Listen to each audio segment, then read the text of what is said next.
What you doing? Ran out of space on my phone, so I'm deleting some stuff. Bye, singing dog.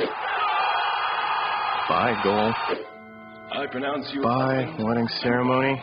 Stop. At Metro PCS, you get 2 free phones with twice as much memory. Really? Don't say bye to your memories. Switch to Metro PCS and get 2 free LG K20 Plus phones with 32 gigs when you switch 2 lines. Metro PCS. Wireless. Figure it out. Coverage not available in some areas. Sales tax not included in phone price. Excludes numbers on the T-Mobile network. See store for details and terms and conditions. Blog Talk Radio. Good morning, everyone, and welcome to my Wednesday edition of Sim's Chat Corner. Today I'm very proud to announce that I'm going to be hosting Olga, and I'm going to say Z because I cannot pronounce her last name, who is, of course, a pet designer and excited for me to say that she's going to be participating in a pre-Oscar party this year. So without further ado, let's get Olga on the line and find out some information about her. Good morning, Olga. Hi. Hi, Good morning. How are you? Good, thank you. How are you? Oh, good. I am very excited to talk to you, actually. When Bridget approached me about this interview, I thought, oh, my God, I have a real live bona fide star coming on my show today. So I'm very, very excited. This is wonderful. Yeah, I don't feel like a star, but I'm so excited, too. Oh, my goodness gracious. This is going to be absolutely lovely. And before I forget, you have to tell me, because I've been calling you Olga Z, because I'm afraid to try to pronounce your name. So how do you say it? It's Zabelinski. It's like a Zabelinskaya. Okay. Zabelinskaya. I gotcha. Well, you can I'm call me sure. Olga Z, no problem. Okay, perfect. That'll work out a little bit easier for you. I've come up with a variety. That's okay. I have just a variety of different questions to kind of let people know who you are, because unfortunately, I'm not sure that everybody kind of knows what you do, where you're from, and so let's kind of get into a bunch of different things here. I know, obviously, that you're a derivative of Russia, of course. Yes. I wanted to ask you, when did the time arise in which you decided that you had this great love of animals and wanted to pursue a career relevant to that passion? First of all, I started to groom dogs in 2003 when I came from Russia here, and I didn't have any a job. That I have bachelor degree in engineering, and then I almost finished my master's. So, and when I came here, I started to do dog grooming.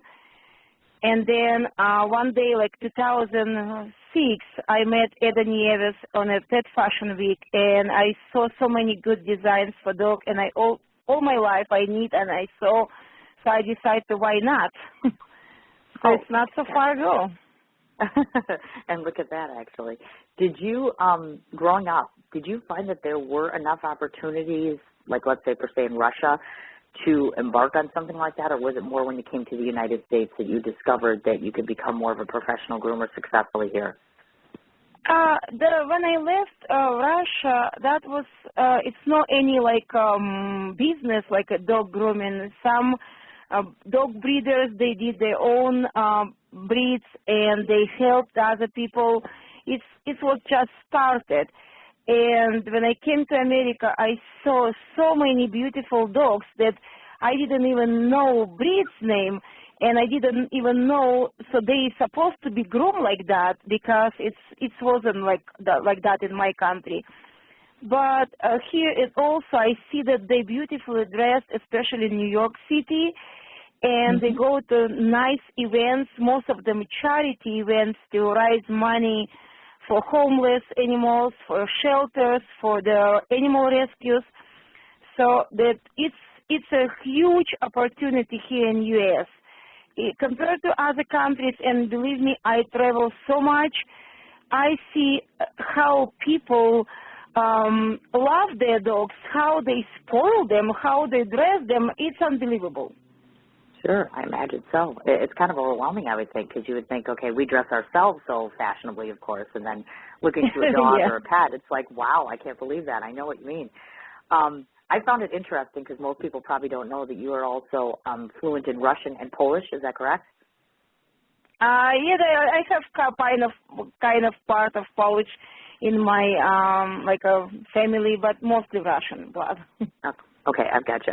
Now, do you find that knowing, let's say, the Polish dialect, has that assisted you at all as it relates to your occupation? Have you needed to utilize that at all? Yeah. Okay, wonderful. Absolutely wonderful. Now, this is also interesting to me. I know that you had gained a formal education, meaning your schooling, of course, with one element being that you had completed law school. Was that one of your goals in life prior to doing what you're doing now, meaning you were going to have some people have a fallback occupation, like let's say if dog grooming hadn't worked out for you. Was that something you were going to do at some point in your life? No, I guess I find my niche. I like dogs, and I don't believe that I belong to any other because in my country, when it's so many changes, when the Soviet Union broke, and I was working as an engineer in Soviet Army, and nobody need us. Then I went to law school. I finished law school, and it's still like it's not my field. I cannot. If I need to change, I wouldn't. I like grooming dogs. I like do what I do now. I like dog fashion, and I belong to that world. I've gotcha. I mean, it sounds like you have quite the great passion for it, which I find so admirable, of course. Yeah, you're right. Do you remember the very first time that you performed grooming on a pet? Maybe you could explain to us what that experience was like the first time you did this. Oh my God! It was the first time I came to the person who owned a small salon in New Jersey, and she actually I used to groom cats. And I used to help my friends to groom dogs, but I never did like professional groomer. And that my first dog was golden retriever. Her name is Montana, and she was so good for me. And I was enjoying to groom her. That it was mostly basic skills. I washed her. I did conditioner. I did her nails, ears. Everything like supposed to be, and I saw some like a funky pose, like a little bit fuzzy. So I decided I see them on a picture and they look like a more smooth. So I trimmed that fur, and then when owner came, she gave me $20 tip. That was my first tip ever, and a grooming salon owner, she told me, oh, she never tipped, but she told me that she liked what you do. And since that, I told myself I have to be the best. I have to do the best job for dogs, because if first dogs was so successful, I can do it. Wow, look at that. Yeah. Did you find that you took certain elements out of that experience, meaning your first time, because I know the first time we do anything, there's a lot of nerves and there's a lot of maybe you're not as honed in practice as you are now. What did you take away from that experience that you think made you better at your craft now?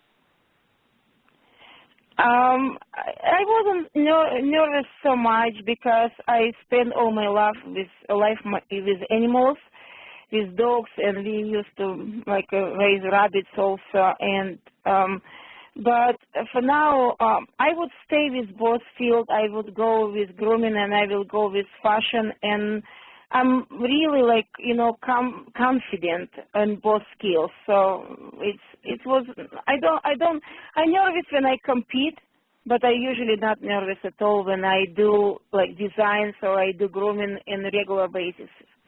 I gotcha. Okay. Pray tell, how does a designer such as yourself create such a variety of your products? I've looked at some of them and they're just amazing. Maybe tell us what serves to be your process. What is your process relative to creating pet attire? From start to finish, how do you come up with something so amazing? Sometimes it just come from nowhere. I just think that, oh my God, sometimes I'm going to the knitting store and I see some nice yarn and it's got into my head what I can do from that yarn. Sometimes I go to fabric store and I see beautiful fabric and I already know what I'm gonna do. What's about runways and or events, we have to follow one team. Like now we're going to Roaring 1920s party, and it's very hard to do dress in 1920s because dogs, they're not going on 2 legs, they're 4 legs, so they're all 1920s fabric. It's silk and draping fabric, so we have to think about how to combine that style with the fabric and apply to the dog structure. And that is hard work, but sometimes I see beautiful human dress, like a red carpet dress or even baby dress, and I thought, oh my God, it's going to be so cute on dogs. Sometimes for particular dog, we know how they look, they color, their personality, and I actually work about that personality of the dog. So it's all different ways. Okay. I think so. Maybe would you say it's an accurate assessment because you have such a love of these animals, it makes it easier for you to dress them in a way, in a style that's not only good looking but is comfortable. Yes, you're right. Absolutely wonderful. Great. Now, I found this to be an interesting question I came up with. In the world of pet clothing design, because obviously there's fashion design, like I have friends who do fashion design for real humans, obviously. And I know that they always indicate to me that it's so very, for lack of a better term, cutthroat, meaning there's so many out there and there's such competition. Do you find that in your industry as well? Yes. It's like the competition now is really big. That we like next week it's a fashion week in New York City, and right. It's about 25 pet designers coming and they bring in their outfits, and all of us we think differently. We create different designs. It's amazing. And a competition, it's not like a real competition. We're not competing against each other. We actually compete together. We create to make it like dogs look more beauty, to build that industry, to rebuild that industry. So competition-wise, we not hate each other. We just love to be together. We love to give that our passion to pet fashion. Gotcha. I understand completely.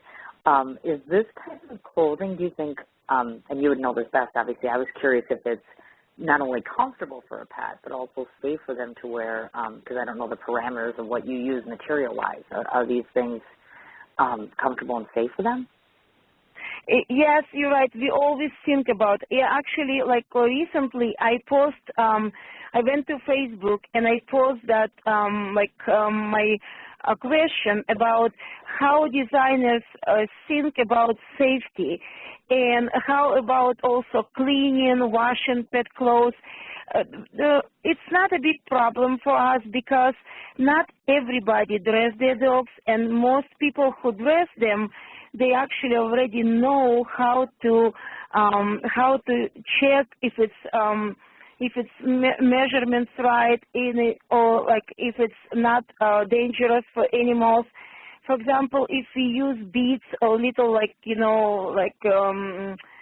sequins or something, we have to sew it really good.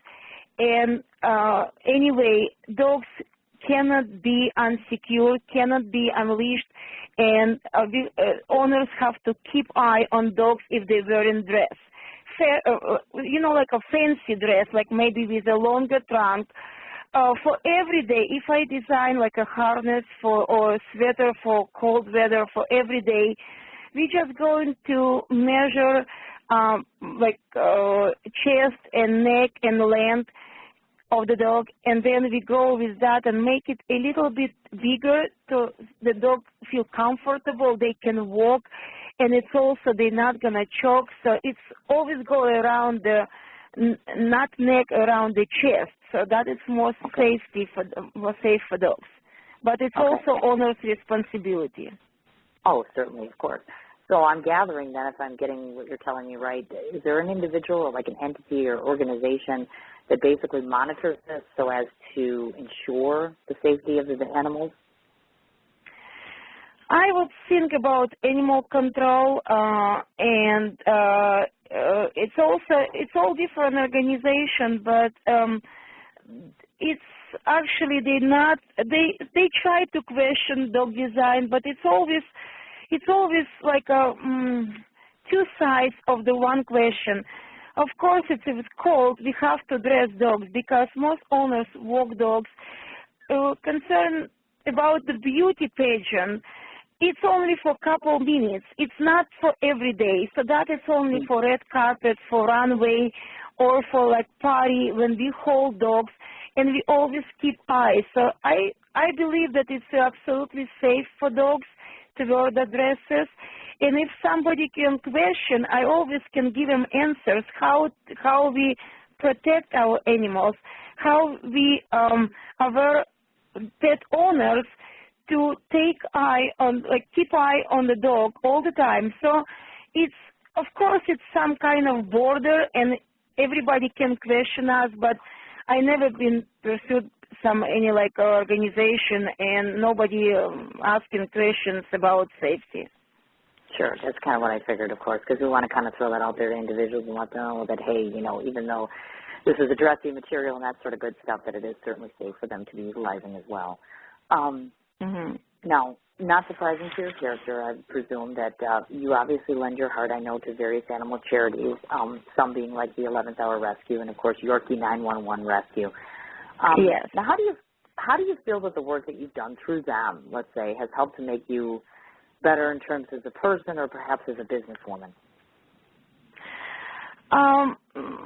What I do now, I collect all my tips from my grooming. When I groom dogs and people want to tip me, I always collect it, and I try to give that money to any organization. Like last year, I did it so many. I give so many money to charities and for rescue organizations. It's over $2,000 last year. And I also work with North New Jersey Bichon Rescue. And I feel every person have to do it because it's actually part of giving. And if we give more, we gain more. And that is a human, and a human supposed to share, because who else gonna protect animals and who else gonna help them? So I feel that I'm do good job, and it's I like everybody can help animals, all businesses too. Terrific. Now, those that are listening that don't know, of course, Olga is the owner of Elite Pet Spa and Boutique, and I know that you also serve on the Mayor's Alliance for New York City Animals, as well as a member of the International Pet Groomers Association and National Dog Groomers Association of America. Yes, correct. Maybe enlighten us as to the journey in how you became the CEO of your business, as well as how you became affiliated with the mayor's office. I would tell you that I like to when we go in to help animals, and I like when it's like, for example, the Mayor Alliance. They always do charity events and always invite people, and we buy in tickets and we donate some goods and we donate some services. So it's actually I know how many animals dying in the shelters every day, and especially New York City, such a huge city, and not all people friendly with dogs. So that organization educate, that organization help animals, educate people, save animals, and someday I believe we're not going to see any stray animals in New York City. And it's also, I always feel bad when I see it when it's cold now, like that now. I just want to help that animals when I see on the street. So any kind of organization, Human Society, Mayor Alliance for Animals, and pet rescues, they do such a great job. So everybody is supposed to help them. Certainly. And then did you have years of varying experiences as it was relative to dog grooming before you made the actual decision to say, I'm going to open up this pet spa, or how did that come about?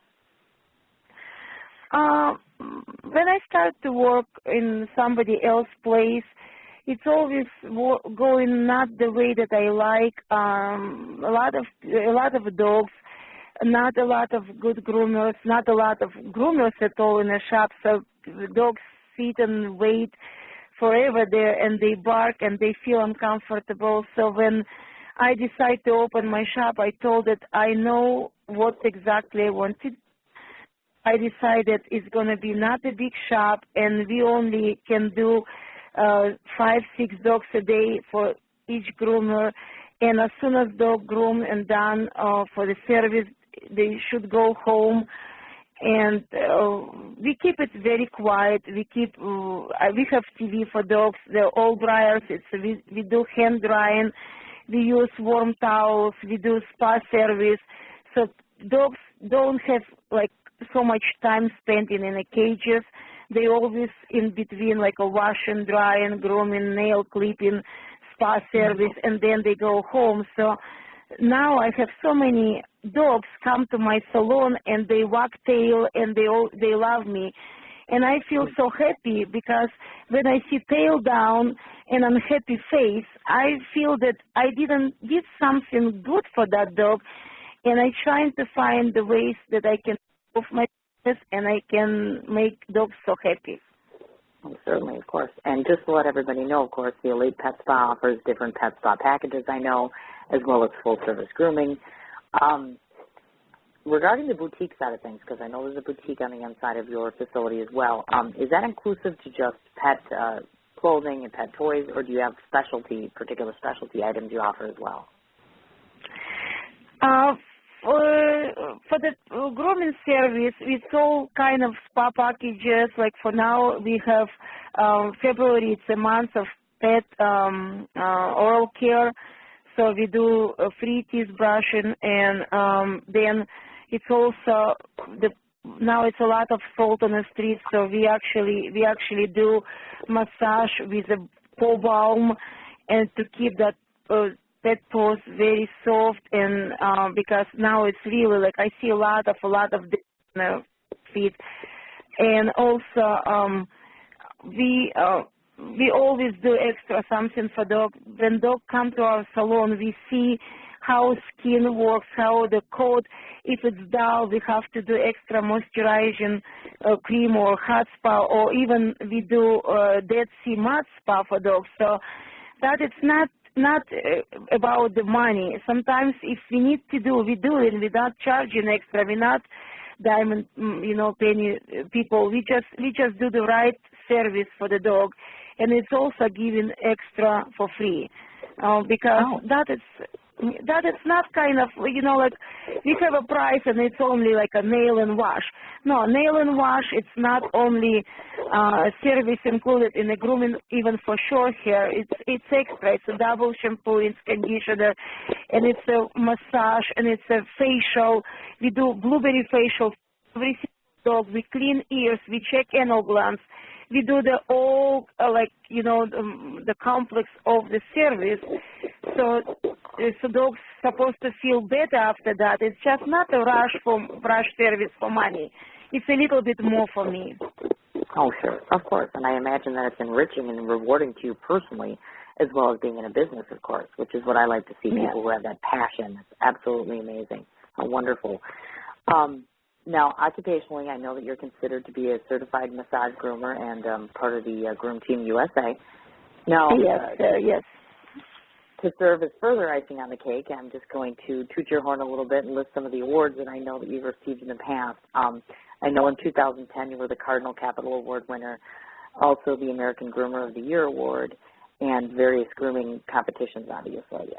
Yes, correct. Undoubtedly, all must be special to you because, of course, I know when you win an award, it's amazing. But is there one that held special significance to you, and perhaps why? Excuse me, it was lost signal.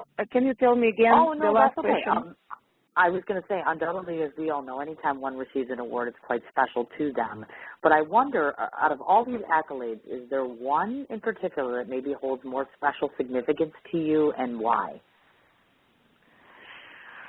That it was Lynn Carver, best all-around groomer in 2009. Lynn was the very famous, very professional groomer in our world, and we lost her. She died. So after her, we have that award, that best all-around groomer. That means that a competitive groomer compete whole year, go to different American competition, and it's not only with one dog and one breed. We should groom at least 3 dogs to to receive best all-around groomer in the show, we have to compete and place. And the most points they got in a show going to best all-around groomer. For example, if I compete with Poodle, with Pichon, with a Terrier, and with a Spaniel, so it's a 4 breeds, and I place in every single class, like first, second, and third place. So the all combined points going to best all around. So that award means that I compete many times during the 2009, and I gained so many points. So and I won so many times best all around. So that was really enough for me in 2009, best all around groomer of the year. Gotcha. Okay. Do you feel in your industry that it's difficult to achieve this level of success? Do you think the average person, it's difficult for them? I think so, because it's not about talent only, it's about also the working a lot, learning a lot, because we never stop learning. Every day I gain something new, technique, some new scissoring technique, some hand stripping technique, dog holding, dog behavior, working with dog behaviors, everything new. But to be a very successful groomer, competitive groomer, we go into many private lessons, many seminars. We watching DVDs. We go into the dog, we go into the grooming competition. And it's also plus talent, but I guess it's like a 24/7 nonstop. We think about that. Sometimes before competition, I have dreams, and my husband telling, "Oh my God, you grooming again? Stop grooming during the night." And I have that old dreams all the time. So it's passion and talent, and it's a lot of hard work. Sure, I imagine so, definitely. And a lot of your heart and a lot of your devotion and dedication, of course, because animals are not like people, as you know. Yes. I'm going to guess that for the many reasons we cited earlier, you were given, of course, the honor of presenting your fashions at a pre-Oscar event at L'Hermitage. That'll be in Beverly Hills from the 19th to the 21st. Yes. Tell me, what was your initial reaction? How were you alerted to the news? Oh my God! When the company called me that they invite me to go to and they told me I'm not supposed to tell anybody before they confirm it. So they asked me if I will go. I was like, oh my God, I will go. That is a dream. That is dream come true. That it was so excited news, and I almost start crying. And then I thought, okay, I'm going to hold it up. I went to my friends and I told them I have such a great news, but I cannot talk about that now. So then a week later, then they have confirmation from the sponsor, because it's also a lot of money involved. And they post on a Facebook that here's the news, Olga going to ask us to present all that designs to celebrities. And I can breathe. Then after that, I can breathe out. I can tell. I start to work, and also they want me to bring that collection from a charity event in Philadelphia, and most of my designs were sold by that time. So I have to create again like a copy, like a replica of that, and I get out of fabric of some, embellishments, like beads, sequins, pearls. It's all different. It's all the old material we use. And I have to go to New York City. I have to go online to shop for that again. And sometimes we couldn't find, because I use sometimes like vintage lace. So that was exciting news, but it's also a lot of work involved again. Last 3 nights, I almost didn't sleep because I was in rush. I have to finish all that project before I go into Oscars. It's really dream come true. Oh, I imagine so, definitely. Can you maybe give us a rundown or maybe a small peek into what you think you're going to showcase at the Oscars? The one is from my collection called Winter Garden. That it's a platinum dress. The fabric is so homemade. I made myself because I combine 3 kind of fabric to create my own because I couldn't find anything that I want to find. So I have to cut some flowers from one fabric to attach to the other. I handmade my silk roses. And the other one is going to be of course, wedding dress, bridal dress. And it's all white organza, silk, and chiffon. And all flowers I made myself, and a lot of beading, a lot of the hand sewing. It's like maybe 1 week of work on one little tiny, like it's for Chihuahua size. So it's a 1 week. Oh my goodness! Work. Oh my gosh! Look at that! My goodness gracious! And is there? I know this is an ignorant question to those of us who don't attend Oscar-ish sort of parties. Do they have a standardized sort of, the color of the year for the Oscars is going to be so and so and so and so, or some protocol that you need to follow relative to this, or no? No, they didn't tell us anything. It's just to present collection, and the agency who invite me, they just want the same collection from my charity event, and also I want to add a little bit more red carpet dresses, so like a little bit longer gowns and a little bit more colors. So I'm always look how celebrity dressed out for events, and of course I have some secret dresses I don't want to share before that, but I will show you after. Oh, absolutely wonderful. How exciting is that? Now, for you personally, I wanted to ask, what are you most looking forward to pertaining to obviously being at an Oscar-related party? I mean, what do you think is going to be your highlight? I can't even imagine. It must be so exciting, the kind of people that you're going to meet. I mean, what are you looking forward to most? I just, my little dream, I just want to dress some dog for movie, and I want to show people how we can do, what kind of dresses we can do.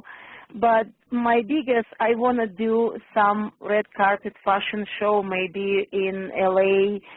So Beverly Hills, we're not going to think about the human dresses only, but it's also about the old pet fashion world.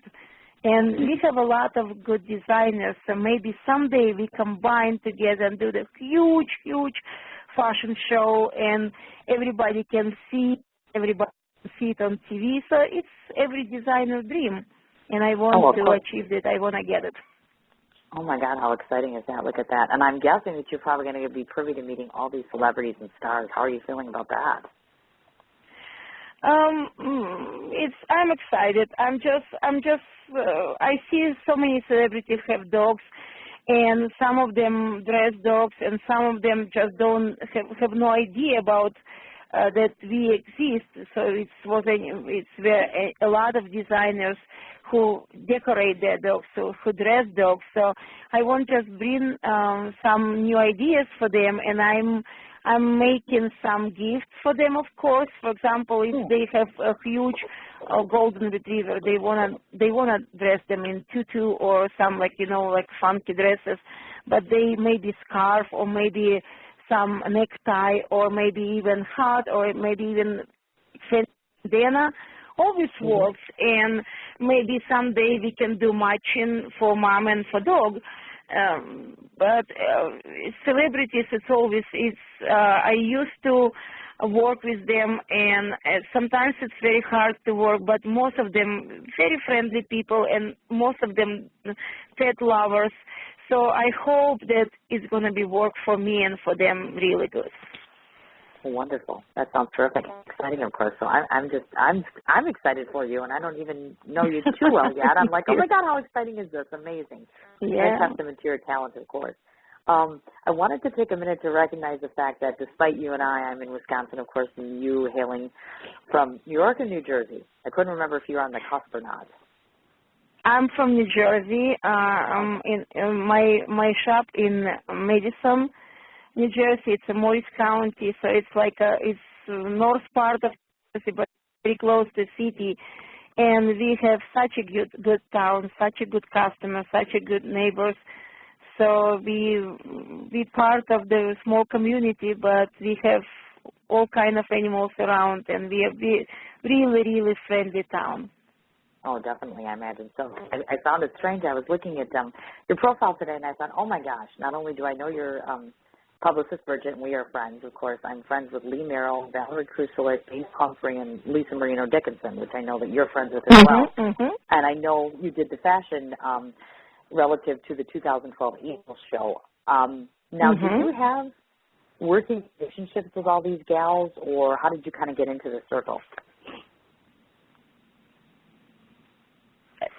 I'm sorry, excuse me. It started to break. I'm sorry for my phone, but oh no, that's okay. I wasn't sure. I was talking about all these mutual gals that we know, and relative to the 2012 Angel Show. Did you originally have working relationships with, let's say, Lisa Marino? Because I know she was at the Angel Show. How did that come about? My beautiful, yes, I know, my beautiful angel on the stage. I know, she's a wonderful woman. She helps kids, and you know, that was a shaking moment when I got my hand in the angel head. If you see that pictures, you will know that Lisa is such a big heart woman. She is such a helpful person, and she is a real angel. So when I met her before, and I met her on that Angel Show, she was dressed as an angel, and she looks like a real angel. And she walked me on a stage. It was my first fashion show, and I was shaking. But as soon as she gave me a hand, I feel like relax, enjoy. I feel so good. I guess it's her personality. I guess it's just like her heart and her, you know, the warm atmosphere around her. I just love her. She is such a great human person. Oh, definitely so, I would say. Now, were you well received at the show? Meaning, do you think that doing those types of events has definitely helped to get your business out there in a more public fashion? I would say yes, it helps, but that is mostly for human society, and it's for the old charity for dogs. So I wasn't thinking about to build my business on that show. It's more to help animals. It's more to help the animal control of Philadelphia to get the new truck, because they only have one truck, and they have to go. In Philadelphia, it's a big city, so you know they come to animals in one part of the city, and then they have emergency call from the other part. They have to go, so they have only one truck. So that was the main reason of that show. The goal was to get the money to help them to get another truck, and to help that animal control works better. And I wasn't thinking about my own business at all. That is my passion, and that is my part of my heart, to help that animals, to help that people. Of course, it's brought some recognition. It brought a little bit more business. People like me. People order some dresses after that. I sold, as I told you, I almost sold all collection after that show. But for me, it was really charity event. It's not for business. Oh, certainly so. And do you think that you'll find yourself involved in more of these over time, do you think? Yes, you're right. Okay, absolutely wonderful, terrific. Well, the last question that I wanted to ask you, of course, pertains to an area that I really don't have much knowledge about, which is, of course, let's say dogs and dog grooming, because we have a hamster in my house. That's pretty much the extent of my petting here in the home. I wonder if you can tell the listening audience or individuals, maybe just give them, you know, your best shot or your best tip as it relates to proper care and grooming relative to animals. I always give suggestion, if you going to groomer, just think about that dogs are dogs, and they not stay for us like we stay for our hairdresser. So it's a little bit difficult to groom most of them. And then in between appointments, just try to also brush them regularly and keep eye on their feet. Maybe they have some problem with the feet because they walking in the city, they walking on that salt now, and sometimes summertime it's a very hard surface and it's also really hot. So just pay attention to the skin, pay attention to the coat. If you see some problems with the coat, sometimes you can call your groomer and tell what you see. A lot of groomers, they're very educated if it's coming to the skin and coat. And sometimes we know, because we see your dogs more often than doctors, sometimes we know your dog behavior more. So I always ask, trust your groomer. And the other reason, if you're not going to groomer, if you groom your dogs yourself, please use the best shampoo you can afford. Always look at the label. Always look, it should be natural products. We have so many inexpensive natural products for dogs. So use shampoo and use conditioner. Don't use human shampoo with different pH balance. Their skin more sensitive than human skin. So that is kind of precautious. So buy the best shampoo, best conditioner. File nails. If you do file, regular human file once a week, your dogs would never have long nails. You're never going to scratch your floor, never going to scratch your skin, your baby's faces like that, because it's a lot of problem. And it's also check their ears, because a lot of dogs have ear problems. So then if you do regularly, check up on your dogs. And if file nails, if you wash them, don't worry, you can wash your dogs once a week. Just use good conditioner. Just wrap them in a towel, then dry them carefully. They're not going to die for often wash. Then they will smell good, then will look good, then will they'll feel good, and you will see beautiful animal in your room. So that is kind of all about grooming. It should be regularly. It should be done for your dog. Even Chihuahua, they need wash. They're not wild animals. They like human now, and we have so many good products in the pet industry you can use. Google, search, ask questions, ask for help. Some people know more, some people do less. So always try to educate yourself about your dogs. So grooming is a very important process for dogs. Oh, I imagine so. And then, of course, I'm going to take the presumption here that you have individual pets yourself that you groom in your own home? Yes, I have 5 dogs. I have 2 standard poodles, which they are 8 years old. I have 1 8-year-old toy poodle, and I have 2-year-old toy poodle, and I have Bichon. And, of course, they have fancy names. It's a Tiffany, Gucci, Dior, Grace, and Giba. So we're all about the fashion. Oh, my goodness gracious. Now, do they get to go to the Oscar thing with you, or are you leaving them at home? Probably Gucci will fly. Gucci is my professional model. He always works as a model. He is my greeting person in the shop, and he's going to every charity event. He's older. He will behave, and he will fly with me. The other animals supposed to wait, but my husband and my daughter, they take care of them. So I will see them. I come home, and they always first person who greet me in the door. It's always dogs. So I will miss them, but I cannot take all of them with me.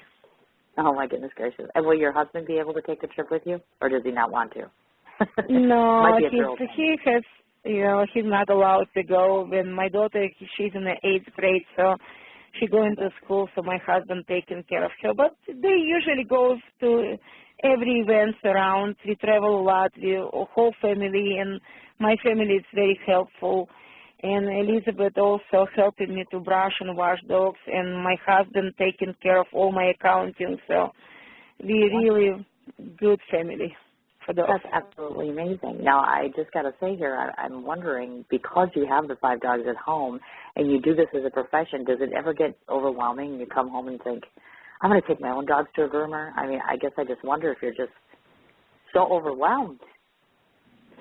No, they really calm. We walk them. We have backyard, so they go in the backyard, and we usually walk them like 4 or 5 times a day. So they very quiet. They bark only if somebody come and I don't see. So the big dogs show me that somebody in my property, on my property, and little ones, they very friendly. And I also spend a lot of time to teach them how to, like, good manners. So they very well behave. They don't interrupt people. They always, they know their place. They have their couches. They have their own places, own toys. And they never fight. They never try to bite somebody. They very well behaved animals. Sometimes it's very calm at home, so it looks like we don't have anybody. Hard to imagine with the life that you have. My goodness gracious. Now, before I forget, I wanted to remind everyone, obviously I know that you have a Facebook presence because that's how I initially met you. I know your website is www.groomstyleusa.com. Is there anywhere else that they can find you on the internet or otherwise to reach out to you? I'm working on my new project. It's my fashion website. It's going to be Elite Boutique, like a dog paw. So it's not a boutique. It's Elite Boutique. And it's in process now, but you can find me on Etsy shop. It's Elite Boutique on Etsy. You can find me on a Facebook. It's Elite Pet Spa and Boutique on a Facebook, or my name, Olga Zabelinskaya, on a Facebook. But you can find me in a pet fashion show on this coming Friday in Pennsylvania, and it's also in Hotel New Yorker. On Saturday we have like a Doggins and Tiaras red carpet show, and Sunday brunch. I go into a lot of pet charity events, and you always can find me.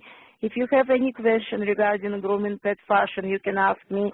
You can email me. It's info@groomstyleusa.com. You can send me a picture. You can send me questions. I'm friendly. I'm always answering every question. Oh, my goodness, Olga. I have to say, I found our time together to be absolutely wonderful. I think you're charming. I think you're very sweet.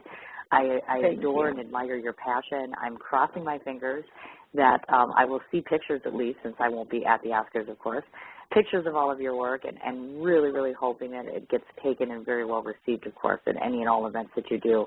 And I, of course, certainly want to thank Bridget O'Brien, obviously, because she helped to orchestrate getting us together. And certainly, I would love to give you an open invitation to come back anytime and come and visit us. I would love that. Thank you. Thank you so much. All right, it's very nice to talk to you. Yes, thank you, dear. You take care. We'll be talking soon. Okay. Thank you. All right. Thank you. All right. Okay. Bye-bye. All right, folks, that was my exclusive interview with Olga. I'm going to say Z because I cannot pronounce her last name, unfortunately. Because she is Russian, she has a little bit of a longer extended name. So, of course, I obviously, after every interview, post on my Facebook page and my show page relative to who I was speaking to. So I will get you a link to get a hold of her. Again, www.groomstyleusa.com. And as Olga had mentioned, certainly if you have any questions pertaining to pet fashion or grooming or the like, you could certainly reach out to her on either of those endeavors, as well as visiting her Etsy show. Before I go, I wanted to make 2 points here. First of all, for those of you that live in the Milwaukee area that are looking for things to do this evening, certainly my hands-down pick, which is where I will be, and hopefully my dear friends, the Andersons, along with my 2 favorite Michaels in the world, we're headed over to a place called the Packing House. The lovely and talented Tracy Hanneman, who, of course, usually sings lead vocals for the Eddie Butts Band, will be doing a very rare solo performance from the hours of 6 to 10. That's at the Packing House. And for all of you who don't know, my very, very kick-ass, very cool country-like rockabilly, as I call him, gentleman, Matt Tyner, is going to be out and about playing this evening, and that's at the Art Bar at 722 East Burleigh, and I believe that starts at either 8 or 9 o'clock this evening. For information on him, go to www.mkecarpetbaggers.com. And, of course, Tracy Hanneman's, if I can talk, mainstay gig, which is the Eddie Butts Band, which is www.eddiebutsband.com. Last thing I want to mention before I go this evening, I'm okay today, this morning, is I am very, very honored and very excited. Tomorrow's show, hosting at 10 a.m., going to be speaking to a lovely, talented, amazing Heather Robinson. To those of you who don't know, Heather Robinson is an individual who is the CEO and president of the Robinson Network. Robinson Network tries to prove to be a charitable organization which has a combination of both professional athletes as well as celebrities together under one banner, with their goal being to collectively lend their names to worldwide causes and various charity events. And moreover, of course, for those of you who don't know, her husband is that guy, which is a retired NBA veteran, which is Clifford Robinson. So we're going to talk a little bit about shop. We'll talk a little bit about family, fashions. We have, a plethora of mutual friends. So I'm really excited to be hosting her. That's going to be 10 o'clock a.m. Central Standard Time tomorrow. So, again, I want to say thank you so much to everybody that took the time to listen in, and certainly I look forward to talking to you all tomorrow morning. Take care and have a good day. What you doing? Ran out of space on my phone, so I'm deleting some stuff. By singing dog. By goal. I pronounce you. By wedding ceremony. Stop. At Metro PCS, you get 2 free phones with twice as much memory. Really? Don't say bye to your memories. Switch to Metro PCS and get 2 free LG K20 Plus phones with 32 gigs when you switch 2 lines. Metro PCS. Wireless. Figure it out. Coverage not available in some areas. Sales tax not included in phone price. Excludes numbers on the T-Mobile network. See store for details and terms and conditions. What you doing? Ran out of space on my phone, so I'm deleting some stuff. By singing dog. By goal. I pronounce you. By wedding ceremony. Stop. At Metro PCS, you get 2 free phones with twice as much memory. Really? Don't say bye to your memories. Switch to Metro PCS and get 2 free LG K20 Plus phones with 32 gigs when you switch 2 lines. Metro PCS. Wireless. Figure it out. Coverage not available in some areas. Sales tax not included in phone price. Excludes numbers on the T-Mobile network. See store for details and terms and conditions.